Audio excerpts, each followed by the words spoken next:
Hello, I'm Dr. Albanese with Albanese Chiropractic, where our mission is to help as many individuals and families as possible create healthy lifestyles and reach optimal health through chiropractic. So today's Wellness Wednesday health video is about weight management, specifically visceral fat. So there are two basic places that we store fat on our body. One is subcutaneous, which is under the skin. That's the fat that you can pinch. If you can pinch and squeeze, say, your belly and grab a lot of tissue, that's subcutaneous fat. But when you go to pinch your belly and it's very firm, you can't really squeeze it, that's visceral fat.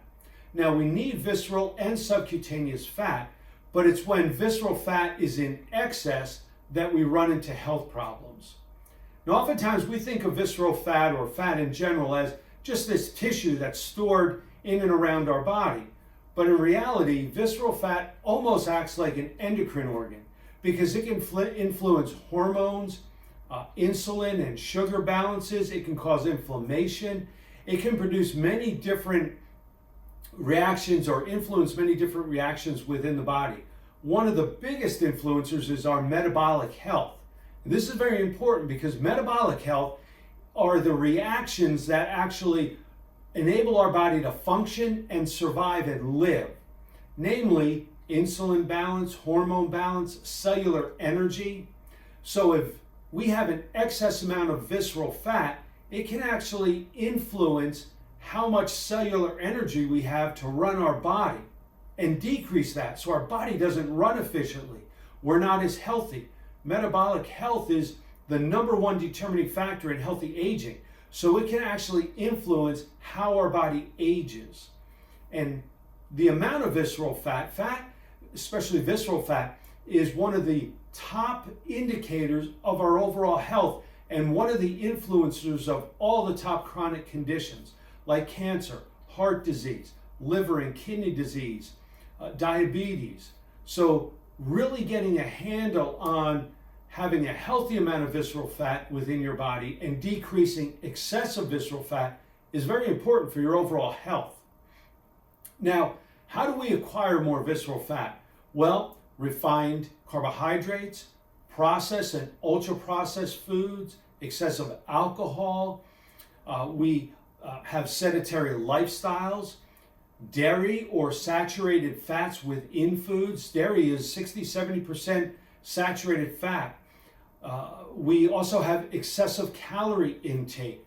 That can cause an increase in visceral fat. Grazing all day when we're constantly eating, that produces more calories.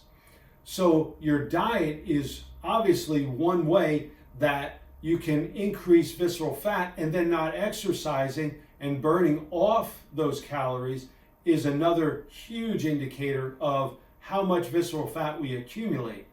Now, the good thing is visceral fat responds very quickly to improved lifestyle changes, like intermittent fasting. In other words, eating and having time where you don't eat and then eating again. So we intermittently eat, and then in between our meals, we have periods of rest where we're not eating.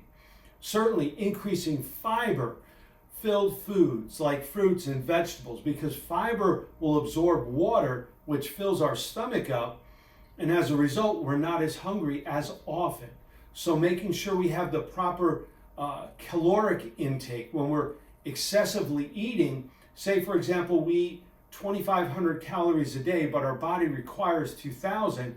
That 500 calories in excess of what our body needs is going to be stored as fat. So being a caloric deficit helps you lose visceral fat. In other words, if our body requires 2,000 calories a day to run and operate, and we're only giving it 1,800, we're in a deficit. And now when you're exercising or moving, your body says, hey, we need to get energy from what we have in storage.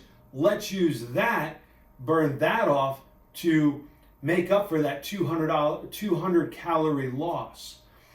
Also, looking at what makes up your calories, proper protein, carbohydrates, and fats. One way to do that is by counting your calories. Now, you don't want to necessarily do this for the rest of your life, but you have to determine a starting point. How much food am I eating? Most people underestimate how much food they're eating. So apps like MyFitnessPal are great apps that you can count your calories and break down the carbohydrates, the proteins, and the fats to make sure you're giving your body what it needs and you're not eating in excess. Anything in excess is going to be stored as fat, namely visceral fat. Because of the health implications of having excessive visceral fat, it's really important that you take a look at where your body is as far as your body composition and determining, do I need to scale back on my calories? Do I need to really regroup on my diet? Too many processed foods, too many fatty foods, refined sugars. Those are the type of calories, especially the ones that are what I call silent, like any type of oils that we use, seed oils. These are saturated fat, about 100 calories of pure saturated fat per tablespoon. Typically, we put oils on salads, we cook with oils. That's going to be absorbed in our food.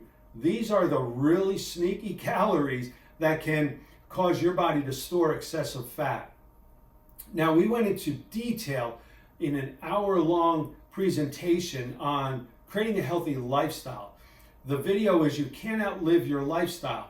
We get into a lot of detail about fat, visceral fat. I would certainly encourage you to take a look at that video. But this is supposed to just give you an idea of what to look for, what to be aware of, and how you can counteract increasing the amount of visceral fat your body stores. So take a look at those other videos, a lot more details. I appreciate your time. We ask that you share and like this video. And again, we thank you for being here with us. Have a great day and be well.